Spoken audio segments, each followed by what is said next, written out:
Okay. Hello, everybody. This is Jonathan Mochtig with 1000 GM here with GM VAR AKOBIAN, looking at round 2 of the Ion Norm event in St. Louis for 1000 GM. Hello, everyone. This is the game between WGM TOKHIRJONOVA and against also Strong FM, who has a Norm as well. I am Norm Sethuraman. Okay. So this was an interesting game that ended in a draw, but I think White was pressing a little bit. So we have this opening called the Reti. Okay. My Reti favorite. setup.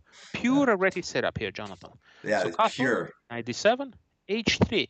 And the question is here, lately I've been seeing this a lot. When H3 is played hitting the bishop, they don't just retreat on H5. They used to do that, Now it's more popular they take because they value the tempos, They value the tempos, that you can get some more development quickly. So another option is just to play bishop H5 too, which I've done before. So take E5. So what do we have here? We have a pretty solid center here for Black, but the advantage that White has is undisputable. It's the two bishops. Okay, two bishops is usually an advantage here. Okay, so she played D3 because she wants to control the E4 square, and now E4, trying to trying to fight for the center. There are other options here. There are other options here as well. There, for example, they could you could argue that you can C4, play yeah, C4 as well yeah. too, which I like it as well. That's very classic ready. I actually would like C4 a little bit better because it Me just too. keeps my bishop diagonal open, Yeah, that's like the whole mission with the So long diagonals, so yeah, that's great. so E4 takes, bishop C5. So we get into this position. I thought White had a little bit of a pull here, a little bit of an advantage here because of the development. Knight C4. My initial impression was White has a little pull because the knight is well placed here and the two bishops. But again, it's very, very difficult to play, so you have to know what to do. I'm not sure if I like this knight e3 maneuver, but okay. She's trying to bring the knight on f5. So knight f8, knight f5, knight e6. So knight is ready to jump in on d4 and trade his active counterpart here. So that's why White plays the move c3 to prevent that. And it looks like the knight is well placed on f5, two bishops. Looks like White position is actually pretty good here, but with a very precise play, Sethuraman is going to simply neutralize that. G6, attacking this, knight, check, king h6. Now the knight is kind of stuck in a corner. H4, queen d6.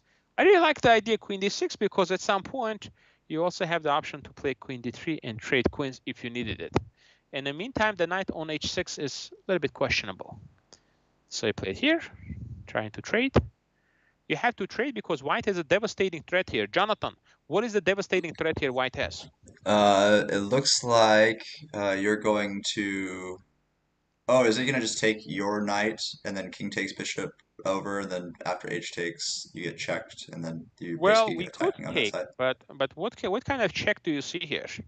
Oh, the bishop check is terrible. Then you win a Aha. piece. Oh, yeah, Yeah, bishop h6 check, Jonathan. The threat is bishop h6 check, yeah, and then you're picking up the knight. yeah. So that's why Black says, you know what, enough. I'm just going to trade this knight and question it. So if you take on a6, queen a6, that's just equal. And now queen d3 comes in. And now Black is thinking, okay, how should I develop my pieces? White can play this position a little bit, but it's going to be hard because it looks like Black is just going to control the d file here.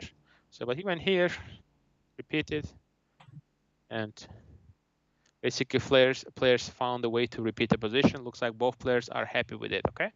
In conclusion here, White did get the two bishops, but he did not manage to play more delicately to be able to get some serious advantage. And I think critical point is right here.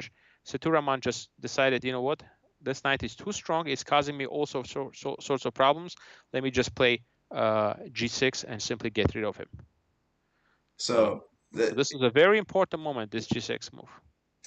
Yeah, because it locked it, entombed the knight in the side, attacking nothing, and also gave the king lift. So like, I think Black did a really good job getting tempos all the time, valuing tempo all the time with Black Note, Absolutely. and I think that Absolutely. was the So theme of the he game. tempo you, you tempo him. Now he has to worry about the knight hanging. So, and occasionally also, yeah, good tactical idea. You know, like, always practical. You know, go to the Well, practical you track. know, you may argue the knight is doing something on h6, but in reality, it's just looking pretty there, you know? Yeah, because it's looking at f7, but f7's Yeah. covered, so and there's no way to get And to yeah, f7. queen So d3 is coming up, so it's just going to be very difficult to do anything. I feel like So this has a lot of exceptions in it. Like this game had a lot of like breaking rules, like for better ideas for this exact position. absolutely, absolutely. And here, I think it's important to try to get rid of as many pieces as possible. Okay, so maybe even start with this. You had the trade, yeah. Yeah, King's Eyes Luft. yeah. Maybe you can even take. Yeah, I mean, it's the problem is black is always going to have the control of that d file. If we get into a position where we just have bishops, then you can play this position for 6 hours. You know, Yeah, if you can just, but with the queens off the board and the control of the d file, it's just very very very uncomfortable. very difficult to do what to do here. Okay, pretty accurate play by both players. It looks like they were happy with the result in this game. At the end, it was just basically a threefold repetition.